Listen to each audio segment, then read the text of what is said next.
최근 중국 전문가들이 한국 가짜뉴스에 대해 토론하는 영상이 중국에서 화제가 되고 있는데요.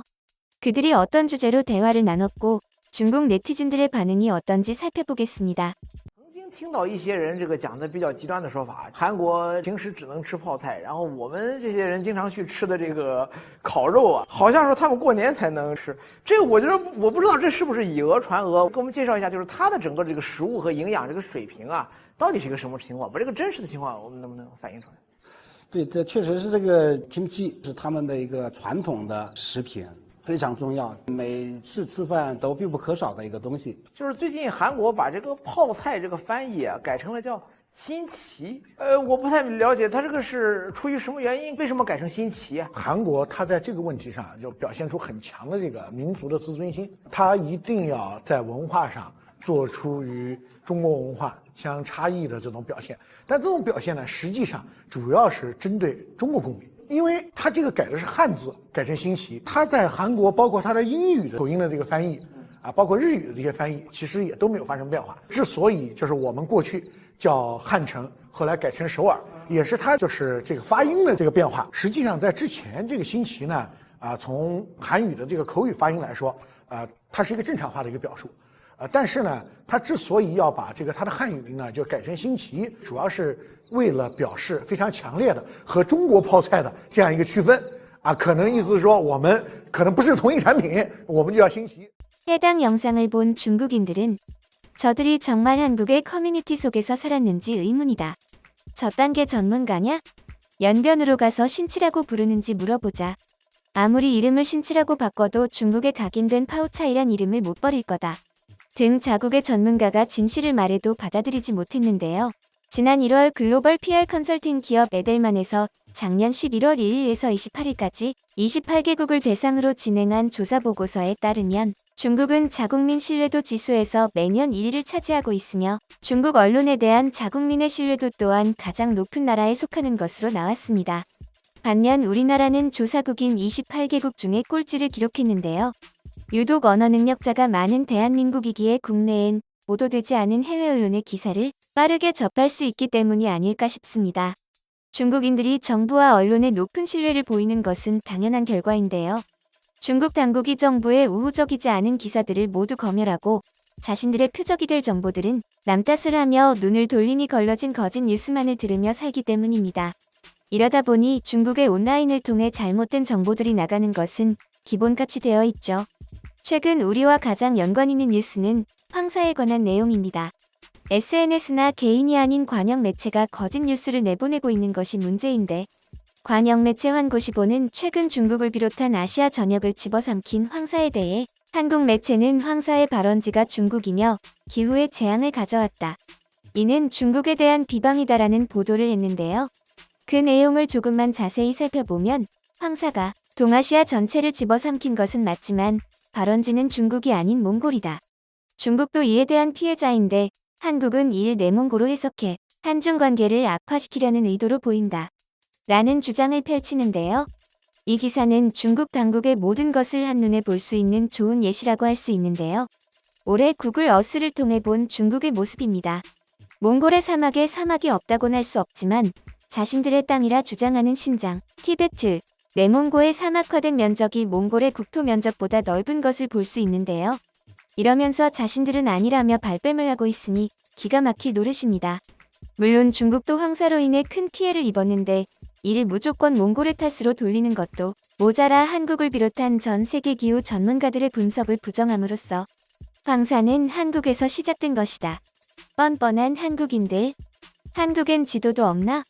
저들의 말대로라면 황사가 닿는 모든 땅이 중국 땅이란 거 아냐? 현 상황을 보면 한국, 일본, 미국 다 형용 못할 만큼 밉다. 등의 반응을 이끌어내고 있습니다. 이보다 더욱 괘씸한 것은 황사를 막기 위해 한국이 베푼 은혜에 대해선 일도 언급하지 않고 있다는 것인데요. 황사를 막는 가장 확실한 방법은 나무를 심어 사막을 숲으로 만드는 것입니다. 한국의 레전드 예능 무한도전에서도 식목일 특집으로 이곳을 찾아 나무를 심었었는데요.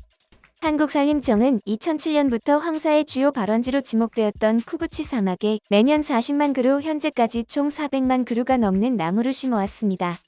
중국 산림당국과 양자협력 관계를 바탕으로 숲 조성 사업을 펼치며 미세먼지 저감, 사고 이동 감소 등 큰 성과를 거두는 듯 했는데 황사는 심해지지 않았지만 중국 전역의 석탄 공장이 급속도로 늘어나면서 미세먼지는 더 심해졌죠. 여기에 더해 가뭄이 들면서 사막 곳곳에 심어놓은 나무가 집단 고사하는 사태가 발생했는데 지역 산림조합장은 당시 숲을 살리기 위해 정부 관계자들에게 무릎을 꿇으며 물을 지원해달라고 호소했지만 중국 정부는 물의 염분이 많다는 이유로 거부했고 애써 일군 숲은 황량한 모습으로 되돌아갔습니다. 이러한 중국의 행보가 쌓인 탓에 미국의 외교 전문 매체 디플로맷에서 세계 56개국을 대상으로 반중 정서를 조사한 결과 중국을 부정적 또는 매우 부정적으로 인식한다고 답한 한국인 응답자가 81%를 차지하며 1위를 달성했는데요.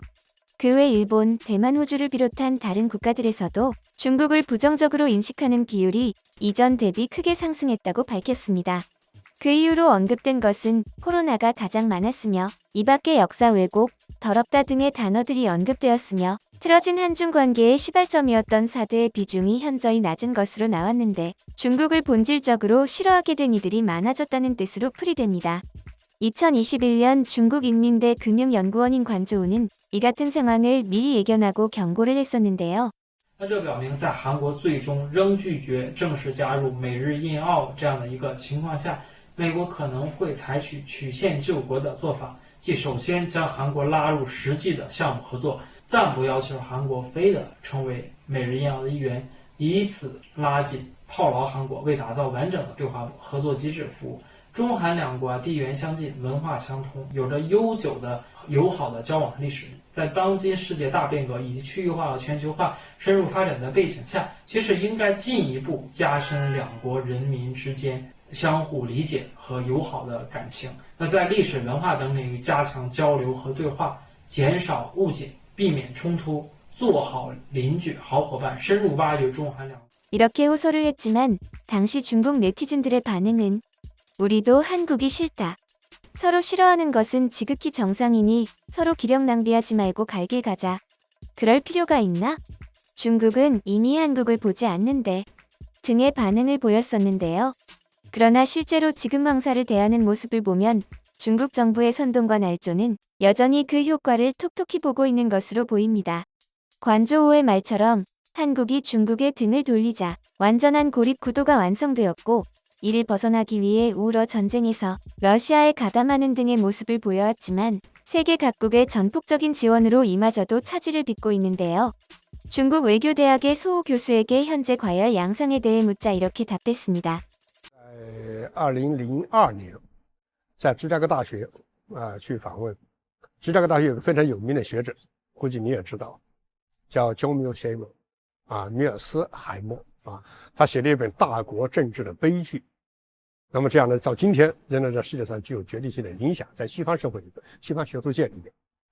当时我在芝加哥大学跟他交流的时候，让我非常不愉快，甚至有点愤怒。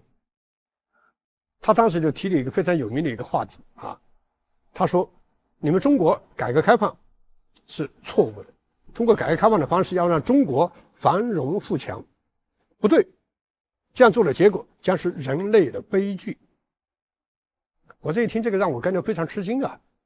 作为中国人，作为中国改革开放的受益者，像我们这一代，包括像你们这一代，那觉得这样的话，怎么可能在美国人的话里面能说得出来？因为那时候美国关系中美关系还基本还可以共同反恐共同来进行合作，中国也向美国学习。但居然有美国的著名的教授说这样的话，让我感到非常吃惊啊！后来他最后就跟我说了一个逻辑的结论是，他的结论是，那么通过中国的改革开放，中国成为一个繁荣富强的国家。那么强大的中国，在看世界的时候，会是个什么问题呢？世界是由美国主导的一个西方式的这个世界，对中国来看，一定会有不符合中国的利益的东西，所以中国一定要改变这种状况。改变状况的结果，美国是世界上的最大的一个霸权的维护者，美国不允许这种改变，中国要改变。结果导致的是中美一定会造成对抗，会造成冲突，乃至最后是中美不可避免的有一场战争。而两个中美这个大国的战争将是世界的悲剧，将是人类的灾难。所以，为了避免人类的这种灾难，中国不应该改革开放，中国人不应该富裕，不应该发展。 중국 외교대학의 소호 교수도 2020년 한국에서 확산되고 있는 반중 정서는 중국의 국제관계 구도에 전혀 도움이 되지 않으며 이로 인해 중국은 가장 중요한 전략적 동반자를 잃을 수도 있다. 라고 경고를 한 바 있는데 이를 무시한 결과가 오늘날이죠. 중국 정부는 현재 사방이 고립된 상태에서 탈출하기 위한 발악을 하고 있는데요. 앞으로 어떤 행보를 보일지 유심히 지켜봐야겠습니다.